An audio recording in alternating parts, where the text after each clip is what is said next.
Here in Palo Alto, there's a Ritz-Carlton, there's a Westin. Now imagine a guy who is a valet parking cars at the Ritz-Carlton here in Palo Alto. And this guy is paid, let's say, $15 an hour. And let's say that he works 10 hours a day, so he makes 150 bucks. And this guy is now thinking to myself, in those 10 hours, how many cars did I park? Well, I parked, let's say, 100 cars. And how much does the Ritz-Carlton charge for someone to park their car? $30. So how much should the Ritz-Carlton make as a result of me parking those 100 cars? $3,000.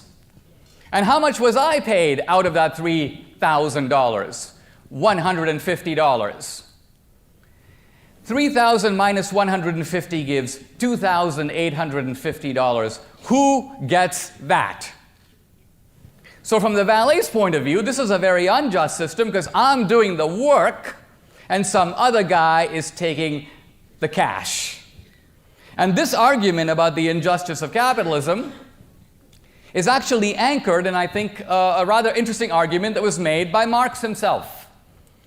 And so there's a big difference between the revenue generated by the sales and the cost. And that difference Marx calls surplus value. We call it profit. And Marx's question, quite a profound question, who gets that? Now Marx's assumption is that that belongs 100% to labor. Why? Because labor made the goods. The capitalists supplied nothing more than the money which has already been recompensed through interest. My view is that this description, convincing as it is on first glance, is a completely false representation of how businesses actually run. Consider for a moment the capitalist. In America today, the vast majority of capitalists supply a lot of things, but the one thing they do not supply is capital. Did Steve Jobs actually put up all the capital for Apple? No, he went to a bank. The bank supplied the capital.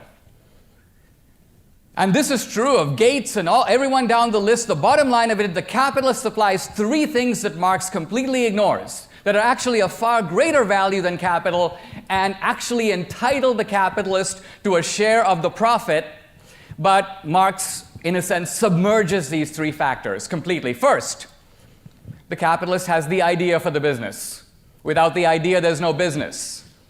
Labor doesn't think of the idea, the capitalist does. It's his or her idea. They do it. Second, the capitalist organizes the business. Here you have this valet, he goes, I park the cars, I need all the money. The truth of it is the reason you're getting $30 to park a car is you're at the Ritz-Carlton. Somebody built the Ritz-Carlton, somebody thought of it, somebody paid all the capital costs, somebody took out the insurance. You didn't think of that. If you come to my house and want to park my car, I'll pay you 50 cents. So the reason that you're getting $30 is not because of you. It's not your labor that's worth $30. It's the resort that's worth $30. And you didn't create that. So the capitalist has the idea for it, he organizes it, and third, he takes all the risk. Very important factor. The capitalist gets paid at the end. If the business has a bad quarter, Steve Jobs can't go, or the current Tim Cook can't go to Apple and say, sorry guys, I'm not going to pay you for 6 months. It's looking bad for us this half of the year. No, he has to pay them anyway. So labor is trading a fixed wage for security. But the entrepreneur is taking the risk that he might get nothing out of it, and he could even lose money. So the truth of the matter is that in fairly assessing the just rewards of capitalism, you have to match what the entrepreneur actually contributes. And to say it's just capital, it seems to me, is a gross misunderstanding how business is actually conducted in the United States and all around the world.